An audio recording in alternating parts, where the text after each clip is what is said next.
Now on CoastTV News. Crowds on the streets in Rehoboth Beach, how a community banded together to support a local business. Bellmead date moved. One county council will now look at a possible rezoning. NASCAR hit the pavement at the Monster Mile. Find out what familiar face took home the checkered flag. Well, I'd say we have some friendly, sunny skies ahead for the next few days. I'll explain exactly what that means coming up. This is CoastTV News at 11. Good evening, I'm Brandon Ferguson. Welcome to Coast TV News at 11. We begin tonight with a massive car fire in Millsboro. If you were driving on Indian Mission Road and Fisherman's Road in Millsboro this evening, chances are you saw that plume of smoke. The Indian River Volunteer Fire Company shooting this video of the response to that fire that was quickly put out by crews. Responders say the black Audi sedan was fully engulfed in flames, but everyone thankfully escaped the car safely. Delaware State Police are continuing this investigation into the fire. A controversial rezoning request for the Bellmead farm in Lewis was supposed to go in front of County Council this Tuesday. But according to a new amended agenda for Tuesday's meeting and the Sussex County Land Use Application docket, County Council will discuss the possible rezoning on September 16th now. For the background on Bellmead, the County and Planning Zoning Commission recommended conditional approval to rezone farmland along Route 24 from agricultural to commercial. That change would pave the way for new development, which includes apartments and commercial businesses. The proposed Bellhaven Hotel is back in the spotlight at the Rehoboth Beach Planning Commission as they prepare for a continued public hearing this Thursday, July 24th. The delay follows concerns from the Planning Commission and locals who say design updates were submitted just 48 hours before the last meeting on June 26th. During that last meeting, developers agreed to submit finalized plans by July 8th, giving officials and the public more time to review. The hotel proposals includes 105 rooms, retail and restaurant space, and over 100 parking spots split between an underground parking garage and street parking. The public will have another chance to weigh in on that this Thursday. The future of short-term rentals in Ocean City could be decided this week. Earlier this year, Town Council passed some strict rules on the rentals, requiring a 5-night minimum stay for 2025 and 2026, with that minimum becoming 31 days in 2027. But a petition opposing this ordinance successfully gathered more than 1,000 signatures, triggering a special election to potentially override the ordinance. That election is set for this Tuesday from 7 a.m. to 8 p.m. at the Convention Center in Ocean City. In Rehoboth Beach, people lined both sides of South First Street in Rehoboth Beach. That was earlier this afternoon outside of Ghoulies Grill. The crowd was part of a counter-protest after plans for a protest were included in St. Anne's Parish Weekly newsletter. But as Coast TV News reporter Zackia Jennings shows us, that protest never happened. A quiet, calm street in Rehoboth Beach. However, this was not the case early Sunday afternoon. The street was loud, colorful, and supportive. I feel overwhelmed by the support and the love that has been shown to my business and me personally since last Tuesday. George Stakius is the owner of Ghoulies Grill, the site of a planned protest against their Sunday drag brunch. The people filling up the streets are counter-protesters, all in support of Stakius. You never really sit back and think, okay, well, I was greatly supported today. You just don't think that, But today, oh my God, if this support doesn't kick you in the head, so to speak, be like you're supported, that's why I'm so overwhelmed.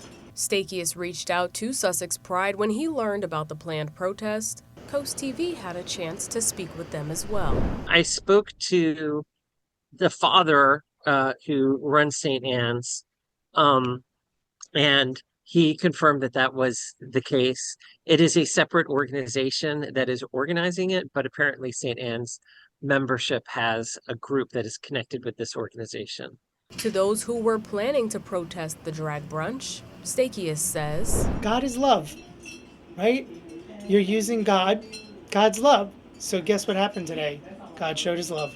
and to those who showed up in droves for Ghoulies Grill, A big, huge, wonderful, amazing, huggable thank you filled with much love and gratitude. That's all I have to say. he says the biggest thank you goes to his staff and the performers at the drag brunch. In Rehoboth Beach, Zakia Jennings, Coast TV News.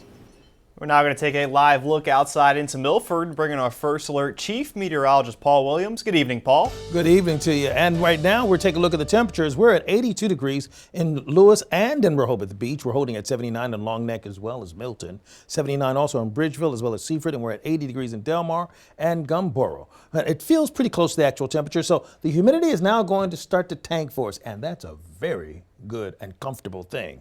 In fact, as you take a look at our high today, we got up to 96 degrees, which is well above the 88, which is normally for this time of the year. But 100, that's the record that was set in 1977. There is a small craft advisory, just checking off all the boxes for us real quick near the Cambridge area. So we have breezy conditions expected until, say, tomorrow at about noon. But other than that, we're staying relatively clear at this particular juncture and going to stay that way. We have no distinct concerns coming up immediately. So the rest of our evening, we're planning on it staying quiet and cooperative. We'll see a few extra clouds going into the early morning hours as the sun is coming up. But aside from that, we're staying pretty clear for the most part, with the wind swirling out of the west and then pulling out of the north by the time we get into tomorrow morning and for the rest of the week. Hey, by the way, Brandon, get this. Got a secret for you. It's going to be great weather all week long. Well, you're the chief, Paul, so we're going to have to go outside and take advantage of it. Yesterday was the second day of the Delaware State Fair up in Harrington. And as always, throughout the 10 days of the fair, there were plenty of fun, vendors, animals, games, and ride, and plenty of delicious food. The Delaware State Fair is held at the fairgrounds from now through July 27th. Staying in the first state, unemployment stayed steady for the month of June, but it did rise in Kent and Sussex counties. That's according to the state's monthly labor review, which says overall unemployment stayed at 4% from May to June, but in Kent County, it rose from 4.1% in May all the way to 4.9% in June. And in Sussex County, unemployment rose from 3.7% to 4%. The job sectors that saw the most growth last month were private education and the health services industries, which increased at about 1,300 jobs in Delaware. In Millville, starting tomorrow, a week-long road closure will begin. On your screen now is Powell Farm Road between Roxana Road and Burton Farms Road. That will be closed because of paving starting tomorrow, Monday, July 21st, lasting through Friday, July 25th, with weather permitting, and detours are in place for both ways. Road closures are also coming to Salisbury tomorrow. The city says Edgemore Avenue will be closed for paving between 7 a.m. and 3:30 p.m. That'll impact the traffic from Northwood Drive to North Salisbury Boulevard. The city says the project is to improve and maintain local infrastructure in Salisbury.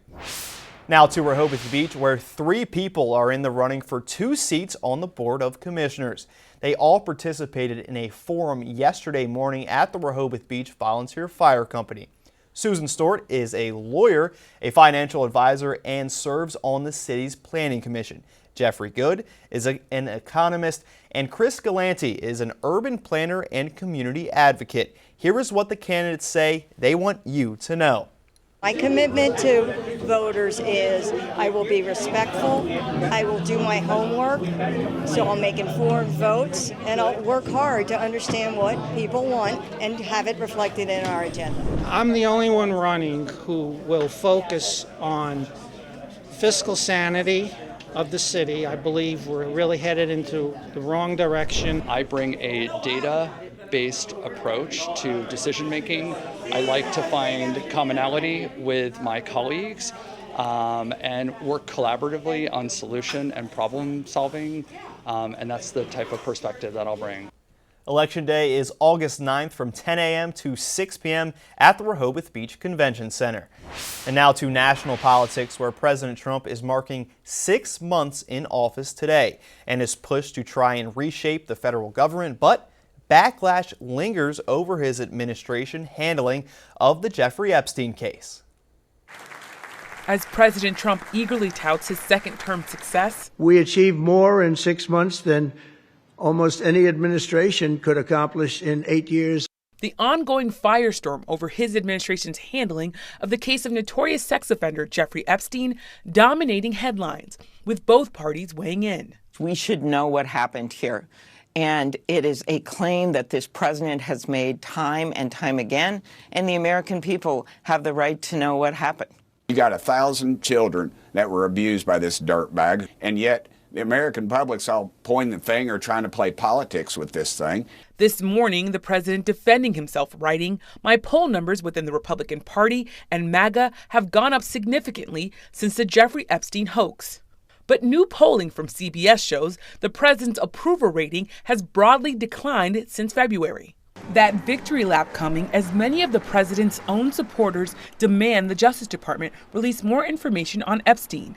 Meanwhile, Epstein's former lawyer suggesting convicted Epstein associate Ghislaine Maxwell should be given immunity to testify before Congress. She is the Rosetta Stone. She knows everything. She arranged every single trip with everybody. Still, the president's celebrating a busy last 6 months. And it's really promises made, promises kept. Promises like extending the 2017 tax cuts, more immigration enforcement, and cutting the federal workforce. Still, the continuing Epstein controversy threatening to overshadow the president's future agenda. Yamiche Alcindor, NBC News, the White House. Coming up tomorrow morning on Coast TV News, a first aid kit and a flashlight. What to have on standby during peak hurricane season. And coming up later tonight, Del Mar Little League representing Maryland in softball find out how they fared in day one of the tournament. And right after the break, we show you who won at the Monster Mile. A brief break from heavy humidity is on the way. More on that coming up.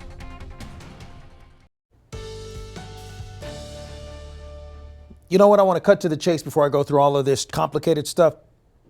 This weekend's going to be really nice, period. The kind of sunshine you want without the oppressive heat and humidity, and we don't even have a real threat of rain for the weekend. We've already had enough rain already. We're ahead of schedule anyhow. That being said, our Ocean City view showing the water shimmering with the lights right there at 80 degrees right now. Now, we had a chance to warm, and, we didn't clip the record high. The record high is actually 100, set in 1977, but we were warm enough, and we're going to drop all that warmth to normal conditions or even below the norm. Now, we will slip down to 77 degrees as early as 3 o'clock in the morning in Ocean City specifically. We're at 81 degrees right now, Bethany Beach. It's 79 currently in several locations, including Seaford, Milton, Millsboro, Dagsboro, and Long Neck. And we're looking at 80 degrees right now in Ocean City. 83 in Milton and in Seaford. 84 is what it feels like in Georgetown. The muggy meter has been ticking on the upper side of the scale for a while, but now we're going to dip to just regular old-fashioned muggy and humid for a while. How's that for a change of pace? For Monday, Tuesday, Wednesday, most of Thursday, and then we start escalating again Friday going into next weekend. But that's a long 4 to 5, maybe even 6 days away. So let's enjoy it while we have it, and hopefully it'll last, and you'll get a chance to enjoy it. Taking a look right now, we are absolutely clear at this point. From the northern to the most southern portions of the state. And from a regional standpoint, we have a cold front that's to our north, and that's going to help usher in cooler, and this is the significant part, drier air. It's going to drop in temperature, it's going to drop in humidity, but we'll still keep the sunshine that comes along with it. Now, all that being said, this evening we had temperatures that were in the 80s for the fair. We're looking at temperatures in the 80s for tomorrow as well for the fair. Now, for Monday, 87 in Dewey Beach and in Chincoteague and Ocean City. 83 for the high in Rehoboth Beach with winds out of the north at 14 miles per hour. 84 for the high Bethany Beach. Now, milder and kinder sunshine is what we're calling for Monday. 85 in Lewis and Rehoboth Beach. 84 in Millsboro. Look for a high of 85 in Cambridge, 84 in Vienna, and we'll get a chance to warm to 85 in Pocomoke City, Snow Hill, and in Berlin. Our next 5 days, the rain chances stay at a dismal less than 10% for the next 5 days in a row. So we're going to stay dry as far as humidity is concerned, and we're going to stay bone dry as far as the possibility of scattered showers. You see, Monday afternoon, we're in the 80s, and then by the late night hours, we're in the 70s. For Tuesday, early in the morning, we start off at 71, 73, right in that range for the most part, and we dance in the lower 80s for the week, in the 80s. You see, Monday, Tuesday, and Wednesday, lower humidity, dry conditions. Then we pick up on Wednesday. Is it going to change? Well, our long-range models say Wednesday, no problem. Thursday, no problem. Friday, not a problem. It's just no problem. It's a forecast with no problems. Here's a look at your extended forecast. Listen, we do warm back up by Friday, Saturday, and Sunday, but you know what? That's Friday, Saturday, and Sunday. How about we enjoy Monday through Thursday? Thank you, Paul. After the last few weeks, we had a lot of problems from the rain to the heat, so that's good to hear. And after a slight rain delay tonight in Dover, the big race wrapped up at the Monster Mile. Delmarva Sports Network Tyler Aiken was in Dover today and shows us who took home the checkered flag. After rain caused a red flag delay, Denny Hamlin cruised to a win at the Dover Speedway for the second straight year. The Monster Mile isn't exactly an easy environment to compete in. Just ask Hamlin. This is one of the more physical demanding racetracks that we go to anyway. It's certainly in the top, I think, 3. Just simply because of the G-forces that it has. You don't have long straightaways to take breaks. But Hamlin has since learned how to embrace the steep curves that Dover provides. He struggled here early in his career with 5 straight finishes outside the top 20 in the late 2000s. But in the time since, he's learned and adjusted like he always does. And so I just try to look at it from a very straightforward point of view, numbers point of view, find out where I'm bad, analyze what I'm doing, analyze the best, and then figure out how I can go faster like them, and then give that information to the teams. So with 2 straight wins here, Hamlin is clearly a fan of the area. So is the owner of his team, former NFL head coach Joe Gibbs. We love coming here. We had sponsors all day long. It's a huge deal for this part of the country, and we just appreciate that so much. It's safe to say Dover, Delaware now has the approval and love of both Hamlin and Gibbs. Reporting from Dover, I'm Tyler Aiken, DSN. Delmar Little League is in Bristol, Connecticut, representing Maryland in the Mid-Atlantic Regional Softball Tournament that started today. Delmar fell behind 7-0 against West Suburban Little League from Pennsylvania in their first game of the tournament. That thanks to an RBI double. Delmar did make some good plays in the outfield throughout the game, but Pennsylvania added 5 more runs in the bottom of the third to make it 7-0. They also no-hit Delmar, cruising to that 7-0 win. Delmar will play again on Tuesday, July 22nd at 1 p.m. against the loser of Delaware versus New Jersey. After the game, we spoke with the Delmar manager about what he thinks about the rest of the tournament. This is a resilient group. They're going to bounce back. Like we did the same thing in the state final. Lost the first championship game and came right back and kicked butt. And I expect the same out of this group. They know what it takes to win. Camden, Wyoming Little League is representing Delaware. They started off their first day in the Mid-Atlantic Regional Softball Tournament today as well with a resounding 10-0 win over the Washington, D.C. team. In just 4 innings today, they scored 4 runs in the first one, 1 in the second, 3 in the third, and then 2 in the fourth to complete the mercy rule. Mamie Johnson Little League and Cheyenne Benson started in the circle for Camden, Wyoming and tossed a perfect game. Benson also helped on offense with a RBI double in the first inning. Camille Logan drove in Benson in the third inning with an inside the park home run, and that made it 7-0. After the game, we spoke with the Camden, Wyoming manager, Shanae Benson, about her team's win and her pitcher's perfect performance. Great time to build confidence. They were super nervous coming in. Being on television was scary for them, so I think that was a good confidence booster.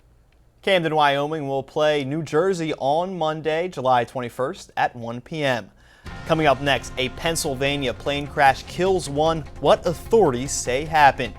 And an Ole Miss football player killed after a late night shooting in Tennessee. That's coming up next on Coast TV News at 11. A college football player is dead after a shooting in Tennessee. It happened Saturday night in Cordova. That's a suburb of Memphis. Detectives in the Shelby County Sheriff's Office say Corey Adams was killed. He was a freshman player for the University of Mississippi. Neighbors say a party was taking place in the community, and some people who showed up were not invited, and 4 other people were shot, but they are expected to make a recovery. It's unclear what prompted this shooting. So far, no one is in custody, and Adams was a defensive lineman from New Orleans. He was just 18 years old. And 1 person was killed when their small plane crashed into a field in Pennsylvania today. Authorities say the Piper PA-46 aircraft went down in Warwick Township, about a half-mile from the Lancaster airport just before 8 a.m. this morning. A male pilot was the only person on board, and he was pronounced dead at the scene. There were no injuries reported on the ground. Authorities say the FAA and the NTSB will investigate. For the past week, members of Philadelphia's largest labor union have been voting to determine if a new contract will be ratified with city officials. Tomorrow, those results will be made public. About 9,000 workers in Philadelphia went on strike on July 1st. The city has felt that impact of that strike, where trash collection was concerned. Union and city officials reached a tentative deal on July 9th, which would give a 9% salary increase to union workers over the next 3 years. Normal curbside trash and recycling pickup resumed on July 14th. In Texas, new numbers are being released after several days of deadly flooding. Authorities now say the number of people missing from those deadly storms in Kerr County have dropped from 97 to just 3. Officials say individuals initially reported as missing have been found and removed from the list. The historic flooding killed at least 135 people over the 4th of July weekend. Earlier this week, Texas Governor Greg Abbott said the flooding had left 101 people missing statewide, including 97 in Kerr County. But on Saturday, authorities revised those numbers downward and say they will continue to search for those still missing. Raging wildfires and severe storms in the U.S. are driving up global insurance losses. Those losses have totaled an estimated $84 billion for the first 6 months of the year. That, according to a report from the reinsurance broker Gallagher Re. Wildfires that raged across Southern California in January accounted for about $40 billion of the total, and insurance losses are expected to surpass $100 billion for the entire year. Coming up, we have your top 5 films currently out. Your Hollywood a Minute is up next. A killer reboot and the new Smurfs movie took on the Man of Steel at this weekend's box office. David Daniel has our countdown of the top 5 films in theaters now. You're making a mistake, thinking that I'm just going to be some grateful kid who'll bend the knee to an old-timer. F1 the movie crossed the 150 million mark in domestic box office, taking 5th place with $9.6 million. Hello, everyone. I have big news. I found Smurf Village. Smurfs debuted in 4th place, opening with $11 million. Oh my God. I'm calling 911. Everyone chill out. We don't tell anybody what happened tonight. The new generation's I Know What You Did Last Summer made $13 million, beginning its run in 3rd place.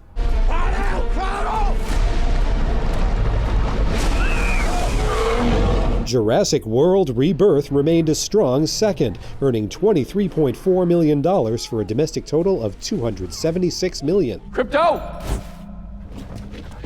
What the hey, dude? I thought you destroyed the whole Superman robots. I thought I told you to keep an eye on him. Superman is still flying high. The Man of Steel made another $57.3 million for a 10-day domestic total of $235 million and more than $400 million worldwide. In Hollywood, I'm David Daniel.